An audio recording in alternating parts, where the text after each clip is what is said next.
Hello, good morning. Welcome back to the Southern Bible Thumper channel. For this upload, we will be reading Judges chapter 4. And the children of Israel again did evil in the sight of the Lord when Ehud was dead. And the Lord sold them into the hand of Jabin, king of Canaan, that reigned in Hazor, the captain of whose host was Sisera, which dwelt in Harosheth of the Gentiles. And the children of Israel cried unto the Lord, for he had 900 chariots of iron. In 20 years he mightily oppressed the children of Israel. And Deborah, a prophetess, the wife of Lapidoth, she judged Israel at that time. And she dwelt under the palm tree of Deborah, between Ramah and Bethel and Mount Ephraim. And the children of Israel came up to her for judgment.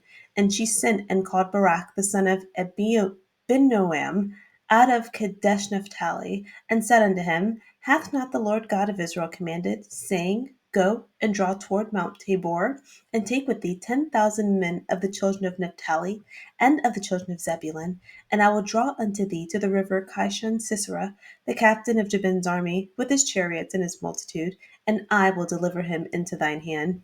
And Barak said unto her, If thou wilt go with me, then I will go, but if thou wilt not go with me, then I will not go. And she said, I will surely go with thee, notwithstanding the journey that thou takest shall not be for thine honor, for the Lord shall sell Sisera into the hand of a woman. And Deborah arose and went with Barak to Kadesh. And Barak called Zebulun and Naphtali to Kadesh, and he went up with 10,000 men at his feet. And Deborah went up with him.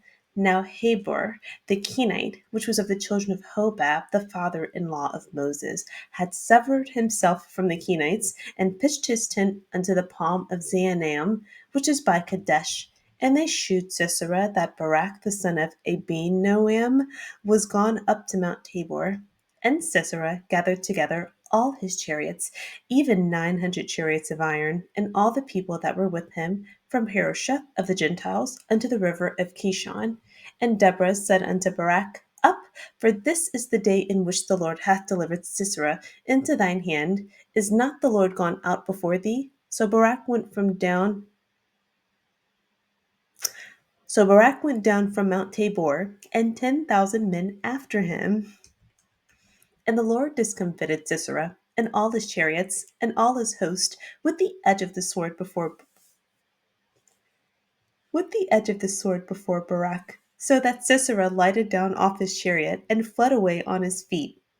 But Barak pursued after the chariots, and after the host, unto Harosheth of the Gentiles, and all the host of Sisera fell upon the edge of the sword, and there was not a man left. Howbeit Sisera fled away on his feet to the tent of Jael, the wife of Heber the Kenite, for there was peace between Jabin the king of Hazor and the house of Heber the Kenite. And Jael went out to meet Sisera, and said unto him, Turn in, my lord, turn in to me, fear not. And when he had turned in unto her into the tent, she covered him with a mantle. And he said unto her, Give me, I pray thee, a little water to drink, for I am thirsty.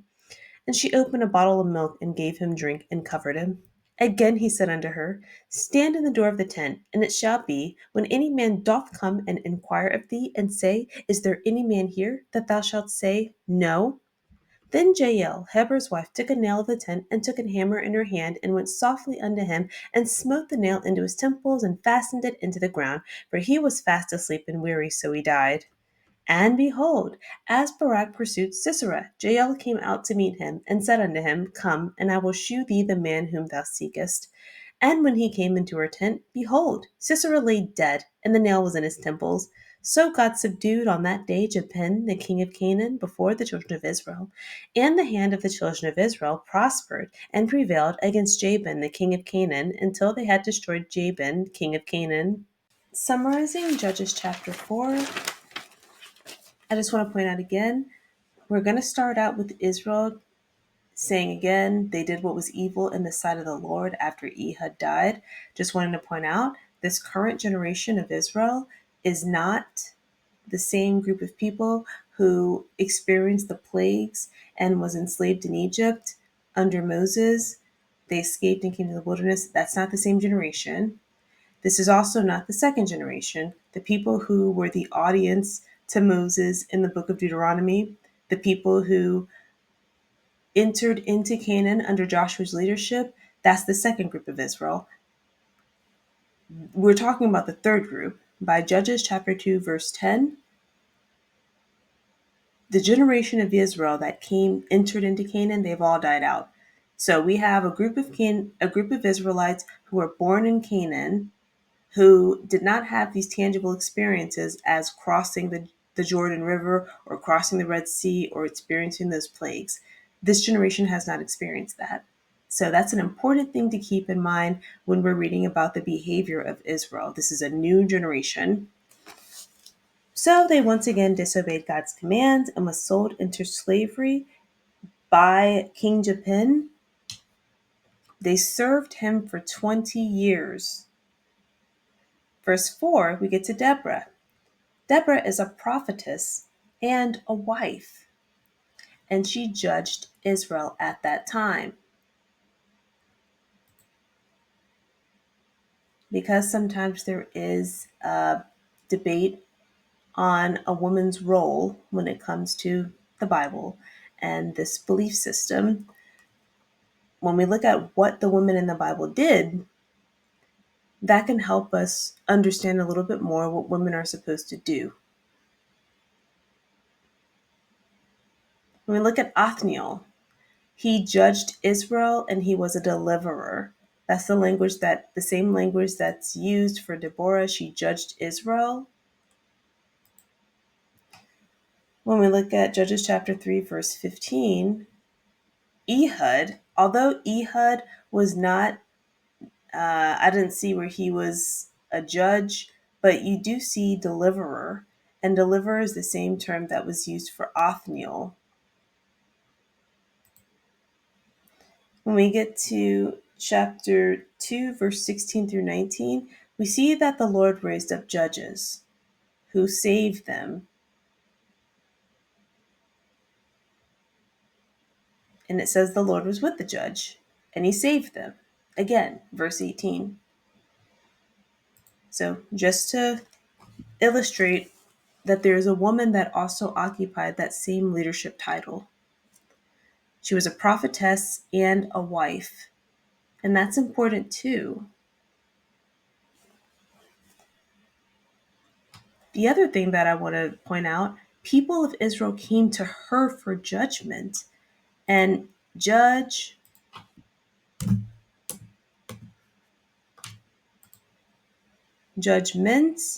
the process of forming an opinion or estimate, the capacity for judgment, discernment, okay, formal utterance, an opinion, formal decision. Verse 5, the people of Israel came to her for her judgment. So not only is she known as a prophetess, she was honored by being someone's wife. I don't care what anybody says. No, some people, oh, well, a wife isn't, nah. There's a reason why every politician, every leader needs to be married, or it looks better for them to be married. It's an honorable position to operate in society, particularly for women. It's honorable. And with the right person, it is a good idea to do. It's just that everybody isn't the right person, you know. You have to exercise discernment so you won't be miserable. But being a wife is honorable. She's a prophetess, a wife, and the people trusted her so much they came to her for judgment. Even Barak says he's not going to go to war without her. She asks him, did not God command you to go gather the people? And Barak says, I'm not going to go unless you go with me. That's how much she was loved, revered, and respected by her community.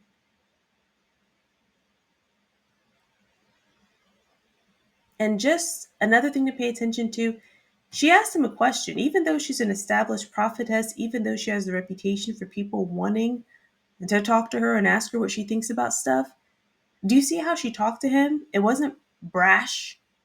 She wasn't saying anything to him about himself. She actually didn't really She just asked him about this. Didn't God tell you to gather people? It wasn't about his personal life. She wasn't trying to predict what would happen to him in the future. I'm just pointing out what she said, what her temperament is, even though she has a reputation for people wanting to know what she thinks about things. She's established enough, but this is who God raised, is a woman who doesn't even have that temperament, like she's trying to go toe to toe with him. That's important because, well, we don't always see that. I know I don't feel like I see that very often with women and who claim to be prophetesses, who claim to be some kind of spiritual something. The energy is not peaceful. The energy is not asking a question, inquiring. The energy is always forceful, brash, brazen, and really annoying. Annoying. Really annoying. Really negative.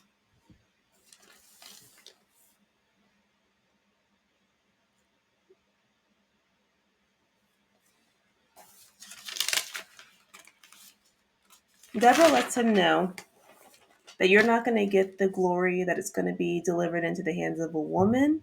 Sisera is going to be delivered into the hands of a woman.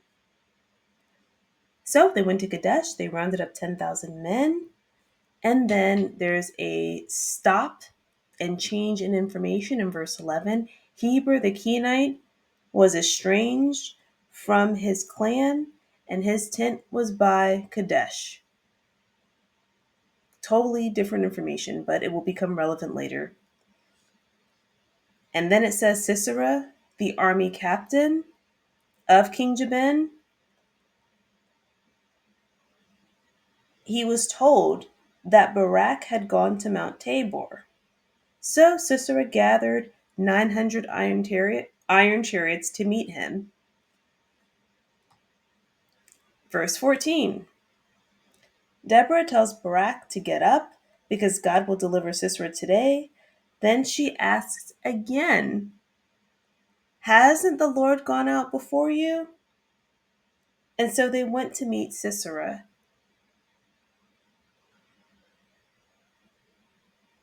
Verses 15 through 16.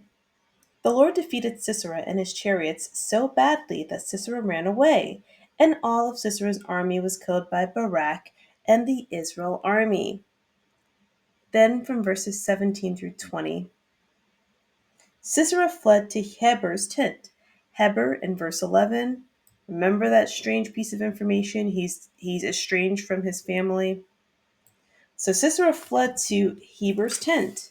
His wife Jael was there and invited him in. There was peace between Heber and King Jabin. So Sisera thought he was safe. Jael invited him in, gave him milk, and tucked him in under the covers. Sisera tells her to guard the tent entrance and don't tell anyone he's there. Jael took a tent nail and a hammer and hammered it through his head as he slept, killing him. In verse 21 and 22, it says that it drove into his temples until it went down into the ground. She hammered his head into the ground, through both sides of his head into the ground. Verses 22 through 24, Barak came to find Sisera, and Jael showed him his dead body with the nail through the temples, and God empowers Israel's success.